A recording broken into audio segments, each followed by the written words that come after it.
We are living in a system that thrives on the very existence of crime. Not because crime is some inevitable consequence of human nature, but because the system is engineered for it. The private prison industry in particular is a profit-driven monster, a parasite that feeds off of the pain and desperation of those caught in the web of its own creation.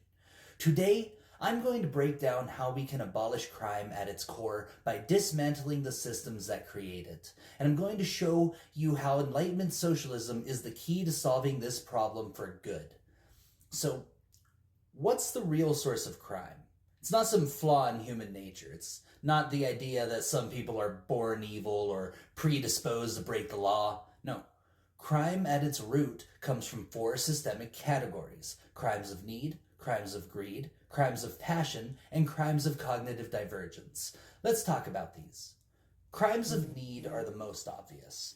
People steal because they need food, shelter, or medicine. We live in a world where access to basic resources is hoarded by the few, and those at the bottom are left scrambling to survive. And let's not pretend it's random. Capitalism creates this. People are forced into crime by their circumstances because their survival depends on it. Then we have crimes of greed.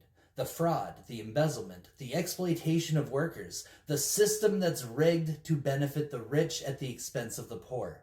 This is a crime of the system itself. The whole system incentivizes wealth hoarding and inequality.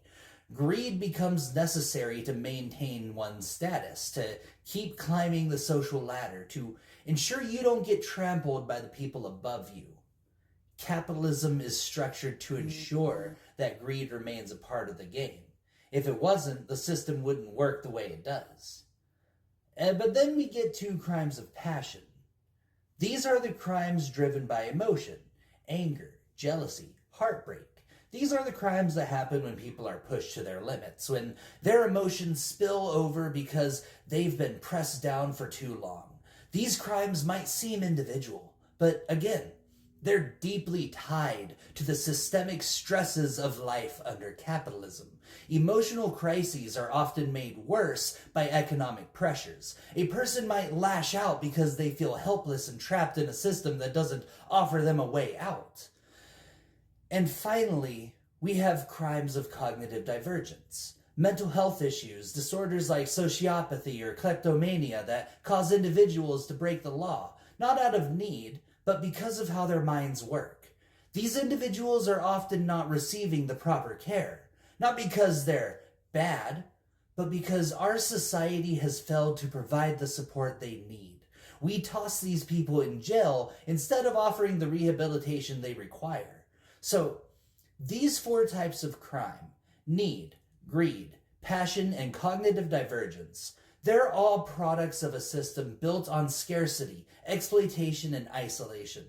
And it's in this system that the prison industrial complex thrives. The private prison system doesn't care about rehabilitation or reducing crime.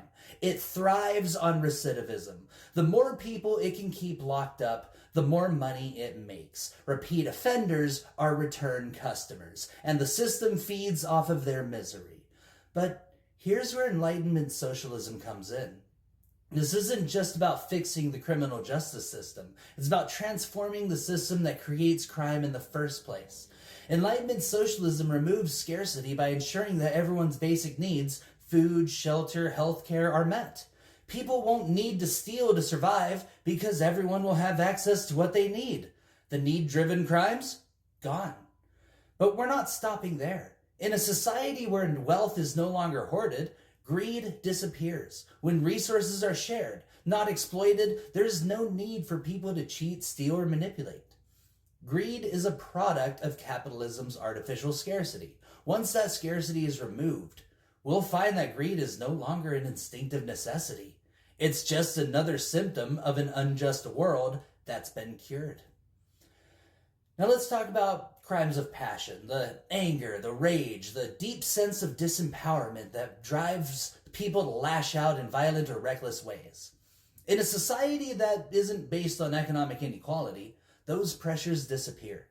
Instead of struggling just to survive, people will have the time, resources, and emotional support to work through their problems. There will still be conflict. Human nature doesn't just evaporate. But we won't have a system where anger becomes the only outlet for a life of frustration. And what about crimes of cognitive divergence? For those with mental health struggles, Enlightenment Socialism provides comprehensive mental health care, not just as an afterthought, but as a fundamental part of society. Kleptomania, sociopathy, other disorders won't be criminalized and punished. They'll be treated and understood. These people won't be left to rot in prisons. They'll be given the care they need to live full lives. Now, let's talk about possehood. The principle that stands for the purpose of a system is what it does. Look at our current justice system. Look at the prison industrial complex. The purpose of the system is to punish and control. That's it. It doesn't fix the problems that lead to crime. It doesn't address the systemic failures that create criminal behavior. The system we have right now is designed to keep people in a cycle of harm, where punishment becomes the default response to suffering. But in an Enlightenment socialist system, possehood shifts. The purpose of the system becomes about restoration, about healing, about ending the cycle of harm and creating a world where people don't need to break the law to survive. This new system is built on justice, equality, and mutual care. The state's role isn't to punish. It's to restore balance and provide support. So, how does Enlightenment socialism solve the systemic causes of crime? It eliminates the root causes. It takes away the pressures that create need. It abolishes greed. It provides mental health support, and it creates a system where passion is channeled into healthy expression. The criminal justice system as we know it, it fades away because it's not needed. Crime in this new world becomes a relic of the past. And instead of prisons, we have spaces of rehabilitation, spaces of learning and growth. This is the world we can create if we choose it. This isn't just a dream. It's a choice. The systems we have in place today are broken and unjust. We can fix them, but it requires a complete transformation.